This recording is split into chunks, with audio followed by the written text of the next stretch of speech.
बर्तन बड़ खबर पानीपाग को नहीं बड़ सूचना नुआ अपडेट दल में वर्षा नहीं संभावना एने आकलन कला पानीपाग विभाग आउपटे माड़ी आसुछि लू एथर तांडव रचिब लू भयंकर चेतावनी सतर्क सूचना मार्च देशवासी को सीधाइब लू 47 डिग्री पर्यंत पहुंची पारे तापमात्रा। हेलो फ्रेंड्स मु सत्य आपन देखुचंती आजिर ताजा खबर तेबे या कोई कोन रहिछि डिटेल्स इन्फॉर्मेशन आजिर वीडियो रे जानिबा ता पूर्वरु वीडियो को लाइक करंतु जदि पारुचंती आपनकर संग साथी मानकु वीडियोटी को शेयर करनियतु जदि फ्रेंड्स आपन माने हमर ए चैनल ले नुवा ही वीडियो देखुचंती पूर्वरु केबे भी सब्सक्राइब करनाती तेबे निहाती चैनल को सब्सक्राइब करे सहित पाखरे आस्तुबा बेल आइकन को बजाय रखता तेबे आसंता 7 तारिख दोल पूर्णिमा रे राज्यर विभिन्न स्थान में हालकारु मध्यम धरण वर्षा हेबाकु थिबा बेले किछि स्थान में प्रबल वर्षा हेबो।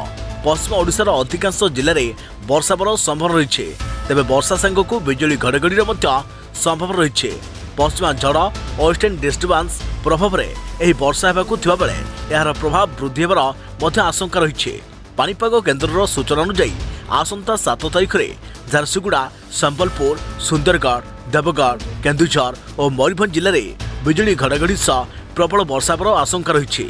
अन्यपटे आसंता 5 दिन मध्य राज्यर विभिन्न स्थान में स्वाभाविक तापमात्रा अधिक रहिबो। किछि स्थान में स्वाभाविक 2 ରୁ 3 डिग्री सेल्सियस अधिक रहिबार संभावना रही। तेबे गत 24 घंटे राज्यर 10टी स्थान में तापमात्रा 37 डिग्री किंबा याठू अधिक रेकर्ड कर जाइछे। भुवनेश्वर झारसुगुड़ा संबलपुर रे तापमात्रा 37.8 डिग्री सेल्सियस रेकर्ड कर जाइछे बोली पानीपाग केन्द्र सूचना दैछे।